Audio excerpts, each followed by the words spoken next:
Insights and thoughts on the racing from Portimao. And Portimao is a brand new circuit on the World Superbike scene. In fact, the World Superbikes are there as the first event deep in southern Portugal. What makes this track so unique is the layout and all the work that's gone into it, and we've been out there to check out what just goes into making Portimao such a widely revered, brilliant circuit.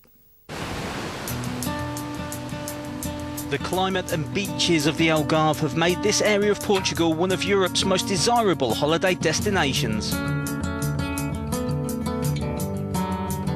But it's not just us Brits that have taken a shine to this part of the world.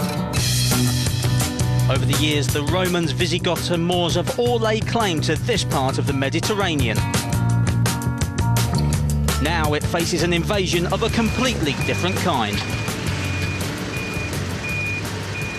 The World Superbike Championship makes its return to Portugal for the first time since 1993. And the reason for that is this. The Autodromo Internacional Algarve may still look like a building site in places, but project leader Paulo Pinheiro has some very specific theories about how to make the world's greatest racetrack.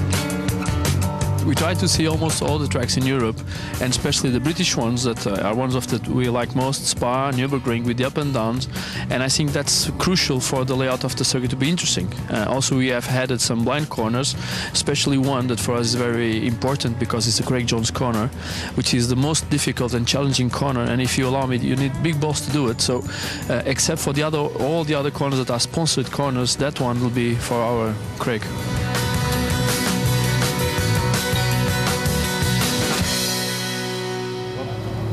So that was the man who designed and built this facility, but what's the track like to ride around? Well, we've conscripted Johnny Ray to take us for a couple of laps to find out. Johnny, take it away. So Johnny, this is the plunge down into turn one. What's this going to be like on the bike? You can't even see it now. It's downhill. You're going to be braking way before this drop. You can brake as high as you like. It's going to unsettle the bike. But this uphill into turn one is going to help the braking as well and give you a bit more force. You just whack it onto your knee here, turn one. A little bit like Aston, I think. Running wide, third gear, holding third gear into this right. Must be quite a crucial part of the circuit for overtaking here, the hard braking point. Yeah, I think this first gear hairpin, this is where it's all going to happen. You can just lunge to the inside. But it's quite important, I think, to keep it tight on the way out, because not only do you want to be fast here, but you want to set up for this blind left as well. You can see the cranes and people still out here working on the circuit, quite incredible. And people running around and on scooters trying to learn. It's a tricky track to try and get the best from. I've never seen as many people trying to learn the circuit. It's so difficult. The owners and the track builders have put the best of every circuit in the world together. This is downhill, left-hand corner, first gear. Unlike Goddard's at Donington, it does run off camber, but it opens up a little bit wider than Goddard's. The track's wide, we can cover a little bit more corner speed around the corner. Laying into a blind over the crest, left-hander, into a right. This is going to be where the bravery happens here. You can make a lot of speed up here being brave, but also as the track runs away here, you can maybe push the front, and this is where I think a lot of crashing is going to happen here. Then you're hard up into this next right-hander, and this begins the climb up the hill. Yeah, you want to keep tight here on the exit. I'm back to first gear for this corner.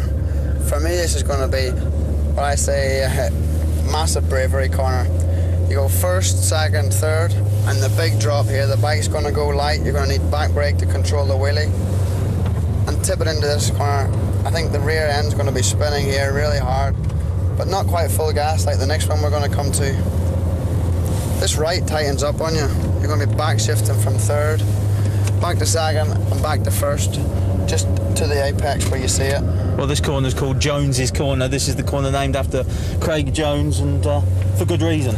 Yeah, for obvious reasons. It's a brave corner, backing it in and spinning up on the way out. This is going to be pinned on a superbike, third gear pinned, running the whole way out to the curbs on the outside. Back to first gear for the penultimate corner. Does this corner here remind you of anything that you've ridden before? It's quite tight uphill. It's a tricky corner to master. This track's like nothing I've ever seen in my life. You know, the circuit owners have found the best of every circuit in the world and put it together in a unique way. This is the last corner. Second gear, but it's just going to open and open out on you. You want to keep it tight now. But as you can see, the bikes, they're going wide here, clipping the curb. And what you can see here is the most exciting part for me. This is completely blind. It's like Phillip Island in reverse. It's not an uphill left, it's a downhill right. You tip in here, knee cresting the curve. Change the third before the rise. Right about now we'll hook fourth. And just before the brow of the hill, we'll click fifth, making sure to carry plenty of back brake because the thing is going to be one to wheelie the whole way down the start straight. That was an amazing lap, Johnny. Thanks very much and best of luck for racing this weekend. Thank you. Really was an incredible experience to be next to Johnny Ray as we went round there. He slowed it down when we were filming, but had the car sliding all over the place. The circuit itself is absolutely fantastic. As a racetrack, flowing all over the place, lots of rises and drops. Neil Mackenzie, that was the first time you've seen the circuit. What's your initial reaction to it? It appears to me there's every kind of challenge for a rider out there, and it's really nice to see that it's gone full circle with track design. Tracks are being designed for riders now. They're interesting. They're not flat and bland and very clinical. They're really interesting. It's got rises, tight corners, fast corners, blind corners. It really has everything, and I'm quite jealous of the guys there this weekend. I'm sure, James Hayden, you'd like to get round there on the bike, wouldn't you? Yeah, definitely. No, it looks fantastic. As Neil said, you know, you really got an idea as Johnny cruised around in the car of the ups and downs. And it's always when a new circuit comes, any negative is that tarmac is always a little bit slippy. Takes a while for the rubber to be laid down. So, you know, you always see just a few little crashes early on when tracks are so new. Does that make it a fairly unique prospect for the guys who are going to go out there and race today? It does. I mean, this often makes the tyres you see spinning up and cutting up a little bit quicker. But you know, as soon as they lay it down on line, I mean, by now they'll lay down a lot of rubber, so it won't be too bad. But it does make it a bit unique when you go to a new circuit.